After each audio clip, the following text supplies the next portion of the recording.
lady sitting in a green chair that was married, thinking life is great, and she became pregnant.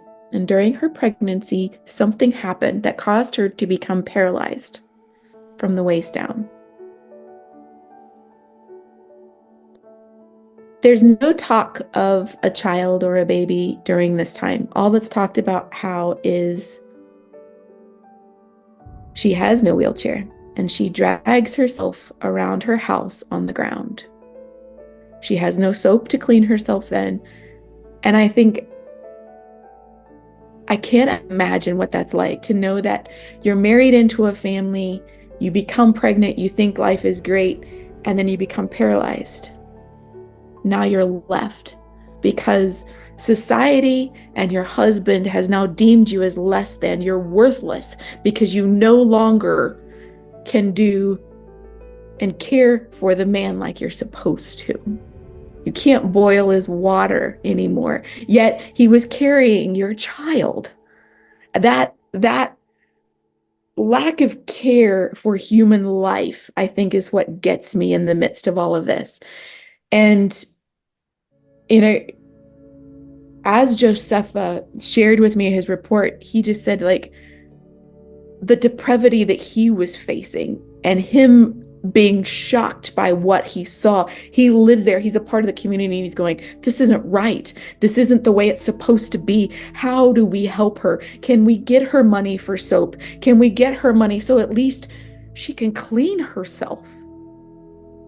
And I go, I don't even know, like, soap, sure, I'll give her money for soap, but that's not the solution. The solution is so much bigger than a bar of soap. And that's what I think what we have to begin to realize is it's not about the bar of soap. The bar of soap is the part of when you teach a man to fish, they can fish for a lifetime. But if they're so hungry that they can't hear how you're going to teach them, you need to give them a fish so they can eat while you're teaching them how to fish. And this is where one of those situations where I feel like we can teach her all day long, but she needs the assistance and the teaching. And I think that's where we're not wanting to do it in any way to create a dependency, but to give her the beginning of a life of normalcy that she was supposed to have had.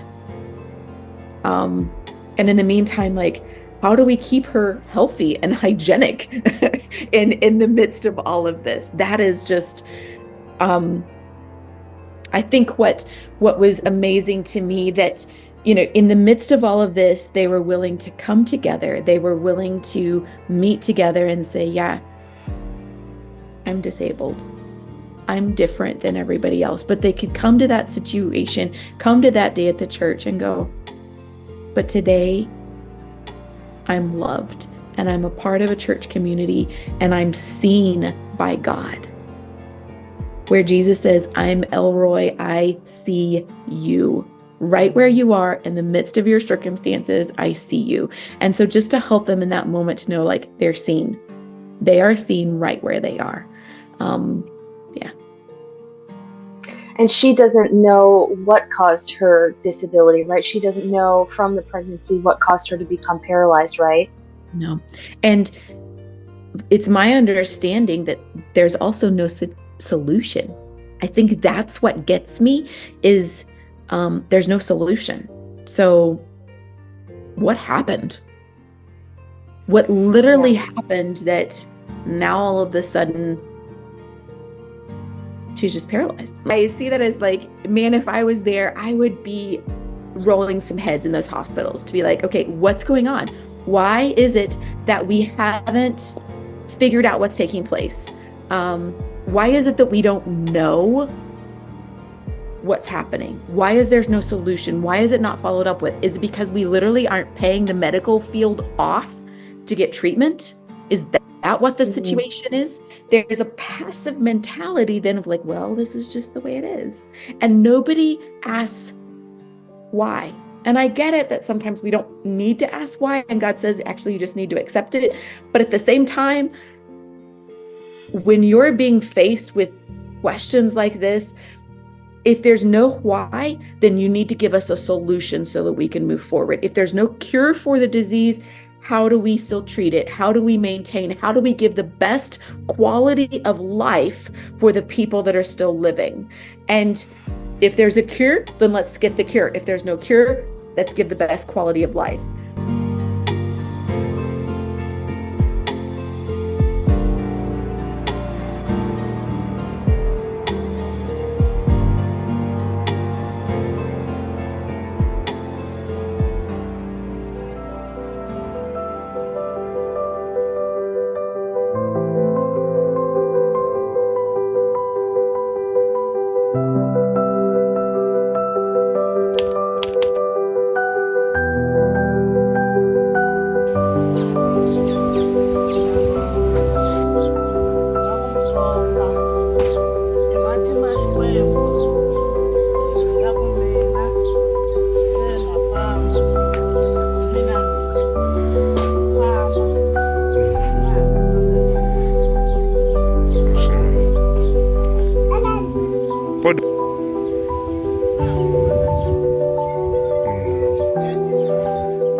Vamos.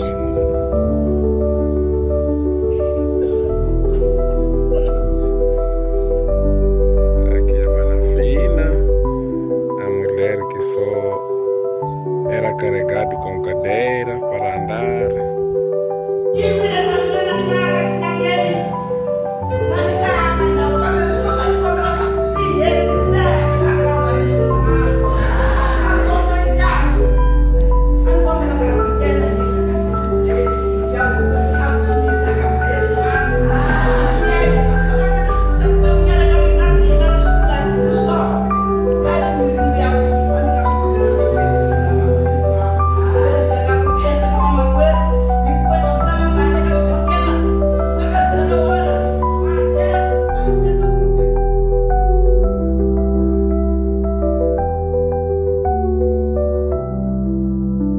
Essa aqui é Fina, você conhece.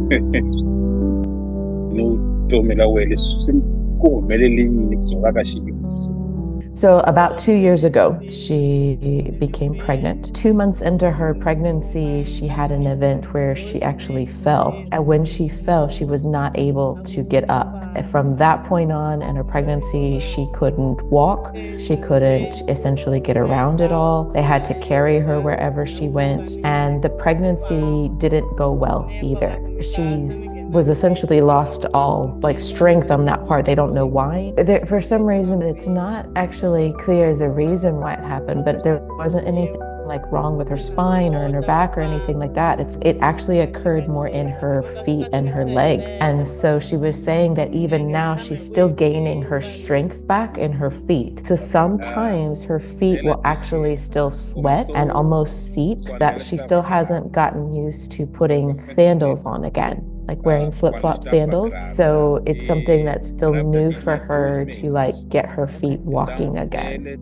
So during that time too, she was actually married. When she became sick, her husband essentially left her. He said, I don't want her. He said, Josefa was saying, I can actually remember going and help bringing her back home. Then her mom actually then brought her home and began to care for her again. So it wasn't also her first pregnancy. She already had 2 children with her husband.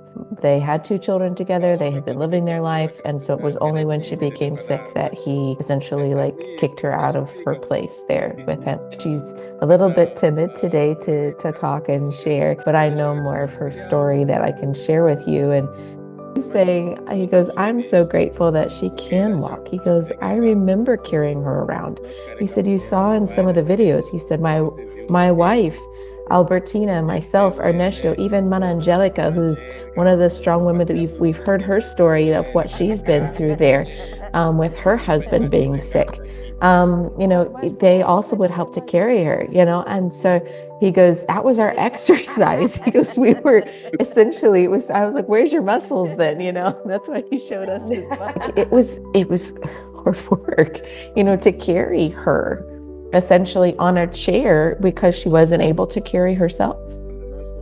I love what he's saying here. He was saying, you may remember that they called us heroes. It was actually her mother that first started calling us heroes. She says that when you are going through a difficult time, that you're suffering, people don't come around. They don't come close to you. But you were different. You still came. You would carry my daughter. Pastor Josepha is saying, Ernesto and I figured out a way that just the two of us, we could carry her. It's very, very difficult to carry a woman. And he said, we figured out a way that we could actually carry her to church. And this is why that the mother, Mana Isabel, is saying, we appreciate you. We appreciate what you're doing. We're so grateful, because all that she was able to do was essentially sell her vegetables on the side of the road, do a small little thing that in order to gain something, to have bread for the children, to keep the kids in school. It was just something just to keep them as a family going. It's not a job, but it's something just to help out. And so this is where Mama Isabel was saying, you guys are heroes because you came, even in the midst of what we were suffering, in the midst of what we were going through, you came close to us. He said it's a sad story, but it's now turned to a different ending. She's now dancing at the church and she can come and participate, and we're having her joining even in the choir at the church. So, you know, she's able to come and to participate in those things. This is not time to cry. This is not the time to cry. This is the time that we celebrate as leaders. One of the things there that she says, you know, that I want to clarify here is a difference in culture. You know, American culture, it is not, we look at those that are larger or considered to be big or fat to be a bad thing. In Mozambican culture, when you are strong and you are fat, it is a good thing. And so it is very interesting because she's saying, you know, I'm a large woman, and I was very isolated before the project began to visit me. And as they began to visit me again and include me in their project, I became fat again. I actually became strong as a woman again, not just in my physical appearance, but on the inside. But I want to make that clarification because she uses the term gordo quite often, but that's the actual translation of that is to be fat. And American culture views this as such a bad thing, and they're going, no, we are fat in as a woman, and knowing that I'm surrounded by the love of God. I'm surrounded by people that love me and care for me and value me as a human being. And that is what makes me strong. That's what makes me feel big and that I am proud of who I am. One of the things that she learned, because before she was coming to the project in our meetings that we were having, she was essentially just sitting. She wasn't really doing anything. And one of the things that she learned was I should be doing something that I can do, even though I'm sitting. So they began to show her different things that she could do. And so she began to work and do little things around her house and around their place there. And so it caused her to become stronger again. And so all of those things was that she learned that she had to do some exercises. She had to be moving herself and gaining her strength, but not just sitting and waiting. And so that was something that's a very practical thing that she learned through the project. One of the things she said that they also learned was the fact that, you know, when people are suffering, you automatically just stay away in their culture. And she said, I learned that I should go and help, do something to help, whether it's I go and I help wash their plates, or I go and I help wash their clothes. I've learned that I do something to help them out, something to remind them that they're included in a group. And then she goes even further than to say that it's that I also see that like something that includes them in that, to know that they're loved, that they're a part of a family, that they're not just forgotten. She's saying thank you. Thank you for the way that not just you, Pastor Josepha, Rachel, but Unitas, the project. Thank you for the way that you have helped us. the way, the form is actually, the way that you have actually gone about helping us has been so impactful. And it's a way of saying thank you, and please continue to pour out in the same way, because we're just at one point in the journey. We have a long way still to go in the journey, but thank you for the way that you have impacted and the way that you have assisted us during up to this point in the journey. She's also asking for prayer, that we continue to pray for her, because her feet are still not strong yet. And I'm going to put that word in, yet. They're still not strong yet. And so she's not able to walk long distances. She's able to go about 500 meters. So he said she can walk to church and come back home, but she's not able to go down to the garden yet. And that's their main source of livelihood for her and her mother, is they do gardens. Like we said, her mom sells produce there on the side of the road in their community. And so that is their main livelihood. So she's not to the point where she can actually go and help her mom yet in the gardens. She's only able to just be around the house and work there with her children. So just that she will gain her strength back.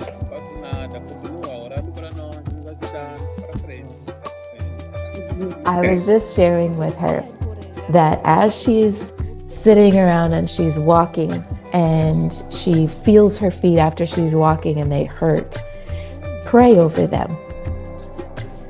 Even massage her feet. And as she's massaging her feet, pray over her feet. As she's going about it, keep those feet moving, keep them going. And as she's walking, I recite the scriptures that she knows, because it's not just about her feet. It's also about her soul. It's also about the inside, because I was saying it will help her body from the inside out. And I said, one day, in 5 years or 10 years, when Pastor Josepha is walking around with an old cane, I said, we want to see her dancing around him in circles. One of the things that she is saying is that she, before our project, before when she was just dealing with this and she couldn't walk, she felt so isolated. She felt alone in everything that she was going through. She stated again how no one came to visit her. No one came close to her. And then when our project came, people began from our project would come close to her. They would come and speak to her and talk with her and spend time with her and begin teaching her. And then all of a sudden it was like, well, if our project people can come, now other people would start to come and visit her again. And so he said, people come. But she said, on top of that, I don't feel isolated anymore. I feel like I have people around me. They come and visit, we talk, we share together. And so that's one of the biggest changes that she sees is, before she was so alone, she was so isolated, and she no longer is. And then the ultimate last phrase was that, and there's a possibility she might even get another husband. So one of the things too is that they have had, and you can see that they're sitting like on the back side of a house.